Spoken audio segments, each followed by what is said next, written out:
আসসালামু আলাইকুম রহমতুল্লাহি ওয়া বারাকাতুহু। বালা আফতা আসনি আপনারা সকল? আলহামদুলিল্লাহ, আল্লাহ রহমতে আমরা সকল বালা আফতা আছি।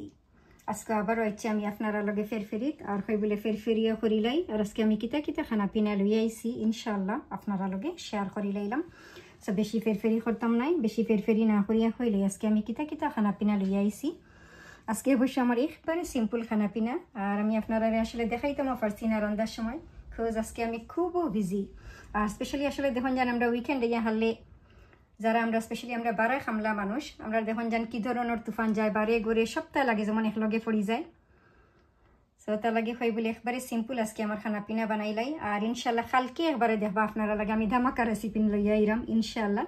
তো আজকে আমার একবারে simple plan Aseel but বহুতটা বানানির, but পরে থিঙ্ক করলাম যে না আজকে অতটা বানাই আমার টাইমও নাই, তারপরেও যাইতাম। সো তার লাগে থিঙ্ক করলাম যে আমার একবারে সিম্পল করিলাই। সেখানে দেখো আজকে আমরা সিলেট ইন্তর জাতীয় খিচুড়ি বানাইছি। আর সিলেট ইন্তর জাতীয় খিচুড়িটা কিন্তু আমি একবারে ডিফারেন্ট করিয়া করি।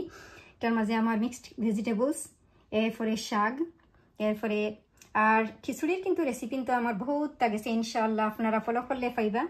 যে কোনো ধরনের খিচুড়ি করলে কিন্তু আমার শাক দেওয়াও লাগে, আর শাক না দিলে আর কি লাগে যেমন আমার খিচুড়ি হয় না। খিচুড়ি এরপরে ডাইল, এই দুইটার মাঝে শাক না দিলে লাগে আর কি আমার খিচুড়িও খাওয়া হয়েছে না, ডাইলও খাওয়া হয়েছে না। সেইখানে দেখো আমরা সিলেট ইন্তর জাতীয় খিচুড়ি, নরম খিচুড়ির মাঝে মিক্সড ভেজিটেবলস দিছি, এরপরে আমি স্প্যানিশ শাক দিছি, আর আপনারা যে কোনো ধরনের শাক দিতে পারবা।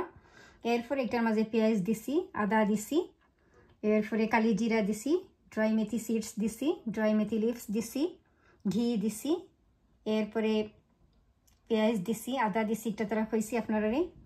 এরপরে এটার মাঝে ফ্রাইড অনিয়ন্স দিছি, একটা ডিমও ভাঙ্গিয়া দিছি, ঘি দিছি, এরপরে ধনিয়া পাতা, কাঁচামরিচ দিছি দেখোকা যেটা বার্ডস আই ব্রেড, ওটা দিছি ফ্রেশ চিলি। আর যে কোনো ধরনের খিচুড়ির মাঝে ফ্রাইড অনিয়ন্স না দিলে লাগে যেমন মজাও লাগে না, যেটা পেঁয়াজ বেরেস্তা আমার তো দেওয়াও লাগে খিচুড়ির মাঝে। এরপরে ধনিয়া পাতা, কাঁচামরিচ, টমেটো, এটা তো আর এবারে মাস্ট দেওয়াও লাগে। টমেটোও দিছি আমি বড় একটা এটার মাঝে। তারপরেও আপনারা আমার ডেসক্রিপশনে ফলো করুন যান, ইনশাআল্লাহ আমি ইনগ্রিডিয়েন্টস আমি রাইট করিয়া দিব। এরপরে যেটা একটু লগিয়া কালা চানা আর চিকপিস রে এখানে মিক্স করি আমি বিরান করছি। এটার মাঝে আমি পাঁচফোড়ন দিছি, পেঁয়াজ দিছি, কাঁচামরিচ দিছি, হলদি পাউডার, ধনিয়া পাউডার, চিলি পাউডার, জিরা পাউডার দিছি থোড়া, টমাটোও দিছি, এরপরে ধনিয়া পাতা, কাঁচামরিচও দিছি একটাত। সো দেখো মিক্সড চানা বিরান, কালা চানা আর চিকপিস।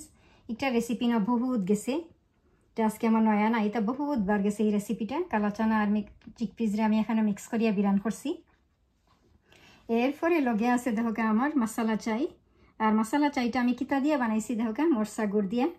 এটার মাঝে আমি আজকার মরসা গুড় দিছি মশলা চাইয়ের মাঝে। আর ইনশাল্লাহ কালকে আপনারা দেখবা আমার ধামাকা রেসিপি ইনশাল্লাহ কালকে আইব। আজকে আমার অতখানো ফেরফেরি, আর ইনশাল্লাহ নেক্সট টাইম ওলাখান ডিফারেন্ট কোনো কিছু লইয়া আমি আপনারা লগে আবারও ফেরফেরি করমুনে। দোয়া করি আল্লাহ আপনারা যারে যেখানো রাসন্যে খাইয়া দিয়া সবরে সুস্থ রাখুকা, বালা রাখুকা, হেফাজতে রাখুকা। আমরা লাগে আপনারা সবে দোয়া করেন যান, সব বালা থাকুকা। আল্লাহ হাফিজ, আসসালামু আলাইকুম।